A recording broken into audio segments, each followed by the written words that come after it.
Hello friend, welcome to our channel. आपका हमारे इस चैनल पे स्वागत है। हम बात करेंगे मुगल साम्राज्य का जो अभी चल रहा है सीरीज, उसी की हम बात करें। मुगल साम्राज्य में हुमायूं की बात करेंगे, जो दूसरा शासक होता है मुगल वंश का। ये बेटा होता है बाबर का। किसका बेटा होता है? बाबर का। बाबर मुगल वंश के स्थापना संस्थापक बाबर है। बाबर का ही बड़ा बेटा होता है हुमायूं। हुमायूं के तीन और भाई होते हैं। कौन कौन होते हैं? वो होते हैं क्या तो कामरान, अस्करी और हिंदाल और हुमायूं होते हैं। हुमायूं सबसे बड़ा बेटा होता है। तो ये बाबर वंश की स्थापना जो बाबर करता है, उसके बाद अगर कोई उत्तराधिकारी होता है तो वो हुमायूं होता है। हुमायूं ये वो शासक है जो सीढ़ी से लड़खड़ाते लड़खड़ाते गिरकर मर जाता है। हुमायूं के कहे तो बहुत उतार चढ़ाव रहते जिंदगी में। ठीक है, तो इसी तरीके से इसे मतलब एक शासक माना जाता है, लेकिन यह बहुत उतार चढ़ाव देखता है अपनी कहते हो जीवन में।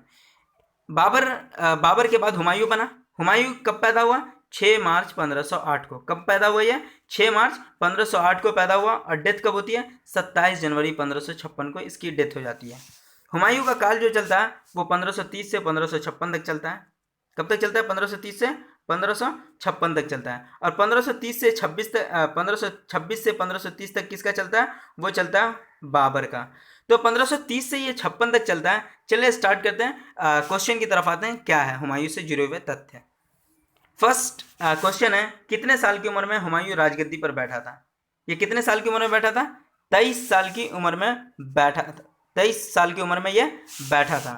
ठीक है, हुमायूं कब बैठा था राजगद्दी पे? 23 साल की उम्र में हुमायूं गद्दी पर बैठा था। और ये क्या तो कब बैठा था? ये बैठा था 29 दिसंबर 1530 को। कब बैठा था? 29 दिसंबर 1530 को ये गद्दी पर बैठा था। दिल्ली की गद्दी पर बैठने से पहले हुमायूं कहाँ का शासक था? दिल्ली की गद्दी पर बैठने से पहले हुमायूं कहाँ का सूबेदार था? ये था बदख्शां का। कहाँ का था? बदख्शां का ये सूबेदार था दिल्ली की गद्दी पर बैठने से पहले हुमायूं। ठीक है, हुमायूं का पूरा नाम क्या था? हुमायूं का पूरा नाम नसीरुद्दीन हुमायूं था। क्या था? नसीरुद्दीन हुमायूं हुमायूं का पूरा नाम था। ठीक है, नेक्स्ट क्वेश्चन की तरफ हम आते हैं। दिल्ली के नज़दीक क्या? दिल्ली के नज़दीक हुमायूं किस नगर की स्थापना की थी? दिल्ली के नज़दीक हुमायूं किस नगर की स्थापना की थी? वो की थी दीन पनाह की स्थापना। किसकी स्थापना की थी? दीन पनाह की स्थापना किसने की थी? हुमायूं ने की थी, जो दिल्ली के ही निकट था। ठीक है, चौसा का युद्ध किसके किसके बीच हुआ था? चौसा का युद्ध शेर शाह सूरी और हुमायूं के बीच हुआ था। चौसा का युद्ध किसके किसके बीच हुआ था? शेर शाह सूरी और हुमायूं के बीच हुआ था 1539 में। कब हुआ था? 1539 में हुआ था चौसा का युद्ध। चौसा के युद्ध में किसकी पराजय हुई? हुमायूं की पराजय हुई। कौन हारा? हुमायूं हारा। और कौन जीता? शेर शाह सूरी ने चौसा का युद्ध जीत लिया था। अब ये इसी युद्ध के बाद एक और युद्ध होता है, वो मैं बताऊंगा आगे। चौसा का युद्ध कब हुआ था? 1539 में हुआ था। किस युद्ध के हारने के बाद हुमायूं को भारत से बाहर शरण लेनी पड़ी? वो कन्नौज और बिलग्राम का युद्ध था 1540। कौन सा युद्ध था?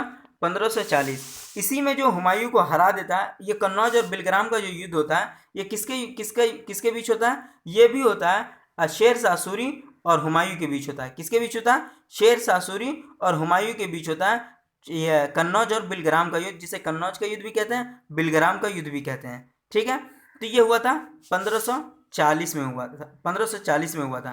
कन्नौज का युद्ध कब हुआ? 1540 में।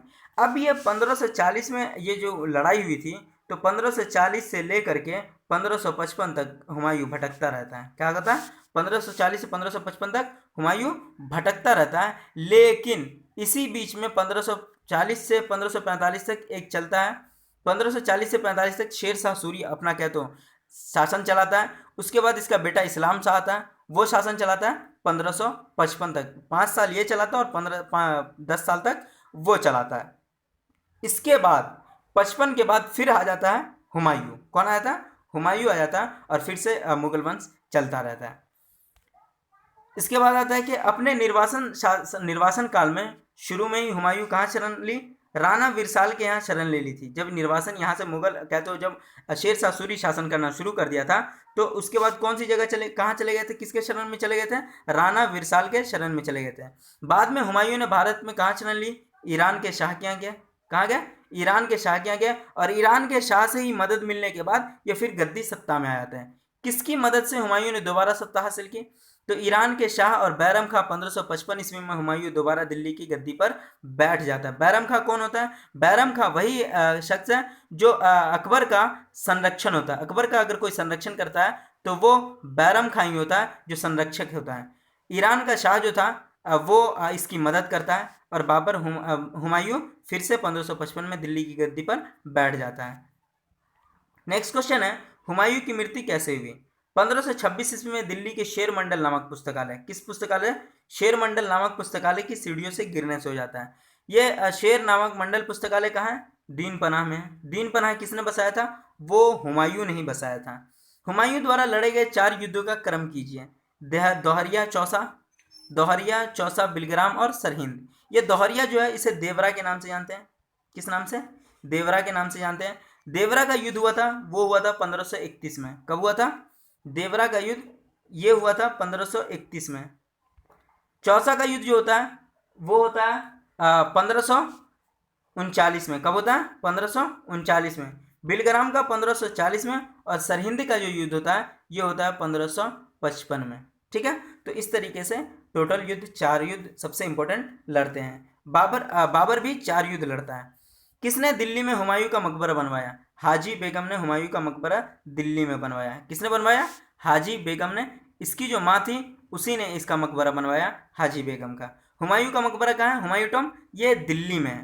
कहाँ है? दिल्ली में। आप देखेंगे निजामुद्दीन औलिया जो मरकज है कह दो उसके ठीक सामने, निजामुद्दीन औलिया के मज़ार के ठीक सामने जो है हुमायूं का मकबरा है। नेक्स्ट क्वेश्चन है, हुमायूं नामा की रचना किसने की? हुमायूं की सौतेली बहन गुलबदन बेगम ने हुमायूं नामा की रचना की। किसने की? हुमायूं नामा की रचना की। अब कह तो इसका मृत्यु कब हो जाता है? 1 जनवरी 1556 को हुमायूं की मृत्यु हो जाती है और यह 1555 में गद्दी संभालता है और महज 1 साल तक ही ये गद्दी संभाल पाता है, दोबारा सत्ता में लौटने के बाद। लेकिन इसमें क्या होता है? हुमायूं ज्योतिषी पे बहुत विश्वास करता है। किस पे विश्वास करता है? ज्योतिषी में। तो हर वीक 1 सप्ताह में ये अलग अलग 7 तरीके के कपड़े पहनता था, 7 रंगों के कपड़े पहनता था। कौन पहनता था? 7 रंगों के कपड़े पहनता था। एक कहे तो बहुत बड़े इतिहासकार हैं लेनपुल। कौन है?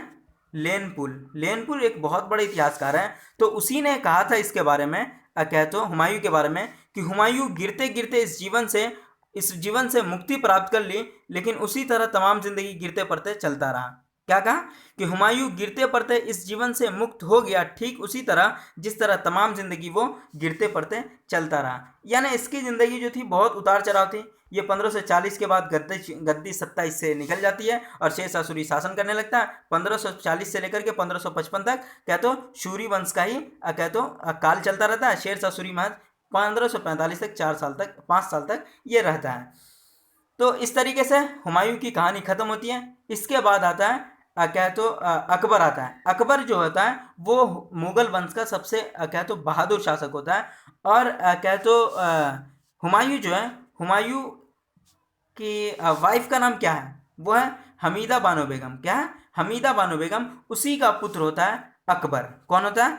अकबर हमीदा बानो बेगम का ही पुत्र होता है। जिस तरीके से महान सम्राट पैदा होते हैं वो हमीदा बानो बेगम से ही पैदा होते हैं। और हमीदा बानो बेगम जो है वो कह तो कौन थी? ये हिंदाल जो हुमायूं का भाई था उसका आध्यात्मिक गुरु था, जिसका नाम था अली अकबर जामी।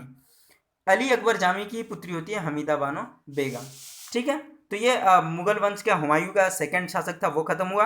अब तीसरे शासक हम अकबर की बात हम करेंगे। Thank you so much. फिर मिलते हैं हम नेक्स्ट वीडियो में। Thanks for watching. ज़्यादा से ज़्यादा लाइक करें, सब्सक्राइब करें एंड शेयर करें। फिर मिलते हैं।